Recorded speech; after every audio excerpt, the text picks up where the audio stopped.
สบายดีแล้วก็สวัสดีทุกคนที่กำลังติดตามรับชมเนาะยินดีต้อนรับสู่ซองอาคาน้อยวันนี้เราจะขึ้นไปบริจาคของกันบริจาคของให้เด็กๆนักเรียนนี่จะเป็นจำพวกสมุดปากกาแล้วพวกนี้ลูกบอลเยอะแยะโอเคแล้วเจอกันบรรยากาศกันมอบของให้เด็กๆนักเรียนนะ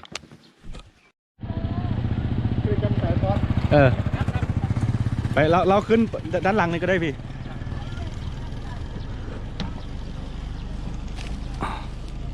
บรรยากาศยามเช้าตอนนี้เราจะไปบริจาคของให้เด็กๆกันเนาะพี่เนาะโรงเรียนด้วยโรงเรียนบ้านประถมโรงเรียนบ้านตึกกาแฝงอุดมชัยเดี๋ยวเราไปตึกกาแฝงอุดมชัยนะไปช่วยเหลือนักเรียนด้วยบรรยากาศยามเช้าโอ้โหแสงแดดกำลังออกอันนี้จะมีภาษาไทยปนๆกันนะเพราะว่าพี่ๆมาจากฝั่งไทยเนาะโอเคเป็นพี่พันธ์จวนนุ้ยจากช่อง9เนาะฝั่งนี้ด้วยอันนี้พี่มาจากช่อง7ใช่ไหมพี่โอเคเอาตอนนี้เราจะไปบริจาคของกันโอเคเราเจอกันอันนี้เป็นของผลหลวงเดี๋ยวพี่ให้กำสีไว้โอเคขอบคุณครับพี่ขอบคุณครับพี่เอาให้เลยใช่ไหมให้เลยโอ้ยขอบคุณพี่ดีไม่มีนะมันมีของประเทศไทยครับพี่เราเจอกันเนาะ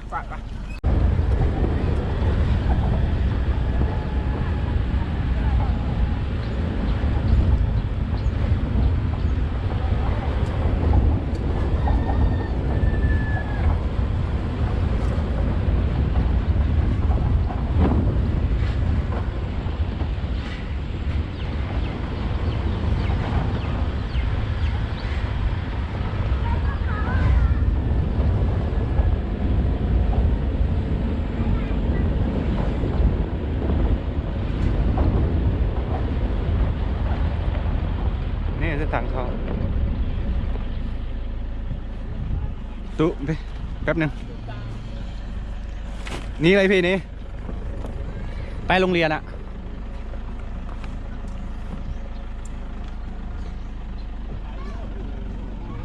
เข้าไปได้ไหม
โอเคตอนนี้เรามาหอดโฮงเฮียนกันละนี่สบายดีโอ้ยสบายดีไอ้ครูจำกันได้ปะโอ้จือแล้วหามาปีนี้นะบ่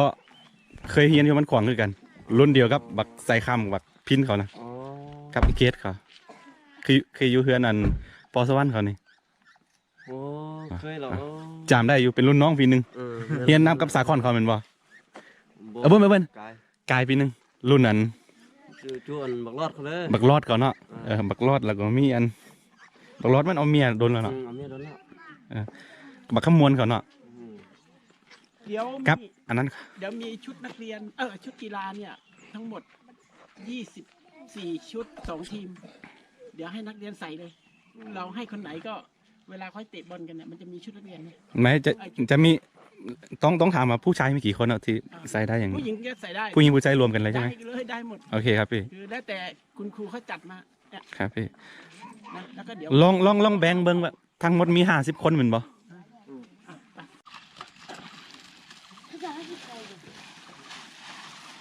นี่มีเด็กๆนักเรียนกว่า50 กว่าคนเนาะตอนนี้เราจัดของกันจัดของถ่ายรูปก่อน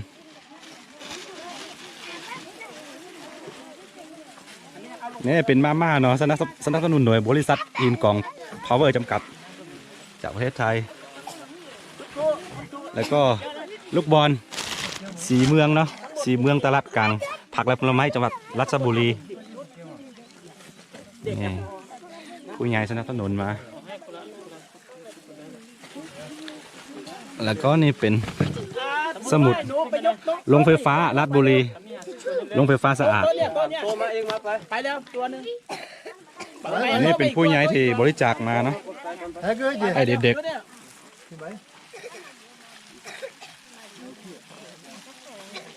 แล้วก็ลายๆยังที่เราพูดไม่ถึงไม่แปรงฟันมาม่า เยอะ เยอะแยะ เยอะครับ 你说那些比啊，都不大给我比，但罗个，那个有没没讲呢？ ยูให้แล้วก็ให้ไอ้คนรับให้ตัวปลาจะไปไม้ยังไง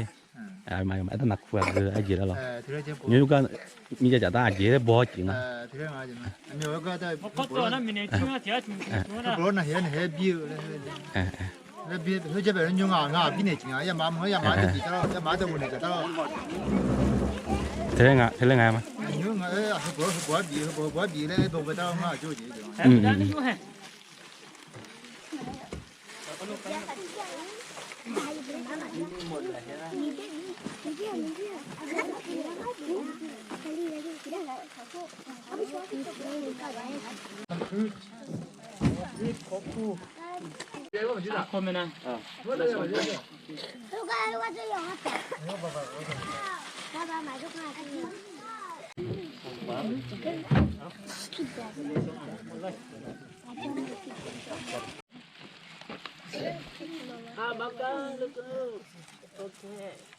你比咱们要回来别太慢了。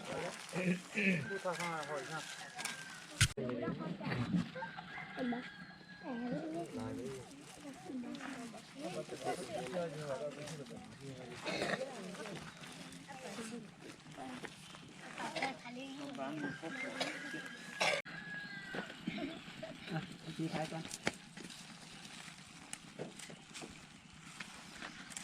ขนลุกเลยว่ะ เที่ยวนี้ขนลุกเลย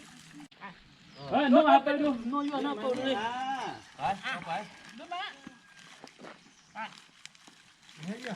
ตอนนี้เด็กๆเขารอรับเครื่องรับของ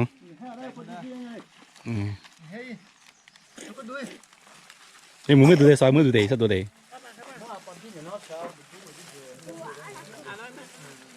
เอาภาพหนึ่งชัดๆเลยพอแล้ว ไม่แล้วแต่ค้างเอาไอ้ดูแป๊บนึงนะหนึ่งสองทำไมโฟกัสที่ไข่ไม่ได้เรื่องถูกด้วยไปรายการหน้าละกูเคอร์แทรกเลย จับผ้าคู่ อันนี้ยังไม่ต้องผู้ใหญ่นี่ไว้ผู้ใหญ่จัดการเอาอันนี้พอเลยเฮ้ยจีจี้ยันมาเฮ้ยจีจี้ไม่จริงเลยคนช่วยกันเลยไม่ต้องถ่ายรูปแล้วมาเนี่ยให้เด็กเลย เอามันอย่าเพิ่งถ่ายมั่งมา เสียเวลา ถ่ายมันไปตัวเองไป ไม่ต้องเข้าคิวหรอกเนี่ยเดินไปเลย มั่วๆเลยเก็บไว้ นะใครได้เขาถือแล้วนะครูนะมาเอามาเอามาได้ไหมเอาทางไหนงั้นหนูไปเอาตัวเล็กนี่กันทุกคนไปดิมานี่ นี่พี่นี่ป.1จำป.4อะพี่หลายๆห้องปุ่นกันอะแต่ชั้นป.1ถึงป.4 คือมันดูสภาพแล้วเนี่ยนะโรงเรียนนี้ยากจนมากใช่แล้วก็เราอยากช่วยเหลือนะอยากช่วยเหลือมาทีไรมาเห็นสภาพแบบเนี้ยซึ่งประเทศไทยไม่มีนะประเทศไทยเนี่ยเจริญนะ เหมือนเมืองไทย ครับ 40 ปีที่แล้ว ใช่ ย้อนกลับไป วันนี้อย่างกระดานเนี่ยฮะกระดานเขียนเนี่ยมันพังไปหมดแล้วถามว่าเด็กเนี่ยเรียนกันยังไงเขียนยังไงเนี่ย นี่4 ห้องนะพี่4 ห้อง คนที่เขาไม่รู้โลกภายนอกว่าคนอื่นเนี่ยเขา ในข้างหมดละ ใช้ชีวิตกันยังไงใช่ปะ ใช่พวกที่ว่าไม่เคยมา วันนี้เราเนี่ย นี่บรรยากาศในห้องเรียน ได้มาสื่อ ในห้องเรียน ให้เขาเห็นว่าที่เนี่ยมีนักเรียนที่ยากจนที่ได้อยากจะขอความช่วยเหลืออยู่เนาะก็ขอบคุณทำสี เช่นกันพี่ ทางกปอซึ่งเป็นผู้ประสานเป็นมิตรสหายกันก็ขอขอบคุณมากที่ โอเค ส่งข่าวสารนี้ไปให้พี่ๆแล้วก็ผู้สนับสนุนจากประเทศไทยเนาะ ครับ จะ พี่ ได้มาเข้ามาช่วยเหลือ ครับ พี่คิดว่าปีหน้าถ้ามีโอกาสนะครับ เราจะมาที่นี่อีก แล้วก็จะนำของมาช่วยให้เยอะกว่านี้ แล้วก็จะอาจจะมีการมาดูโรงเรียนที่ว่ามันยังประสบปัญหานะครับ นะครับ ขอบคุณเช่นกันครับพี่ ขอบคุณเสร็จเลยเสร็จเลยนี่ทั้งหลังที่เห็นเนาะจะเป็นบรรยากาศกันม็อบของม็อบเครื่องให้เด็กๆนักเรียนเนาะจากฝั่งไทย ต้องขอบใจผู้ใหญ่ใจดีที่อุปถัมภ์บริจาคมาอีกทีนึงเนาะขอบคุณมากๆเลยแต่มีไทยจะมีลาวปนๆกันไปที่เห็นทั้งหลังนั่นแหละเด็กๆดีใจกันใหญ่หน้าบานนะทีเดียวหลายๆคนเนาะหลายๆผู้ใหญ่หลายๆคนที่มาบริจาคที่นี้ต้องขอบคุณแล้วก็พี่ๆนักข่าวที่มาจากช่อง7ไทยรัฐทีวีโอเคนี่จะเป็นคลิปบ้านๆแบบนี้แหละเป็นโรงเรียนแรกเนาะหลังจากที่เราม็อบที่นี่เสร็จแล้วเราจะไปม็อบอีกที่หนึ่งที่พงศาลีอันนี้เป็นอุดมไซน์คนละจังหวัดกันเราเจอกันในกันไปเดินทางไปม็อบของอีกที่โรงเรียนเมืองยศอูเนาะบ้านสินใจอันนี้เป็นโรงเรียนแรก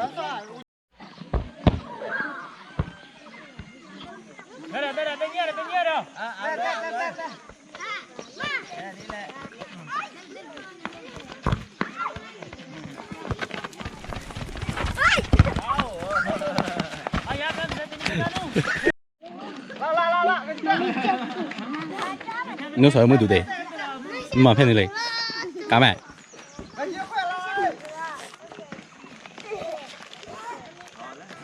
sợ mới đủ lấy sao đủ lấy nó ở sao đây bu ở sao đây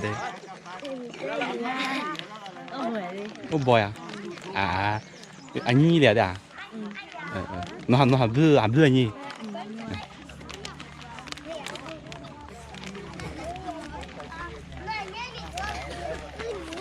có há đùa rồi không? Đây là một bạn này.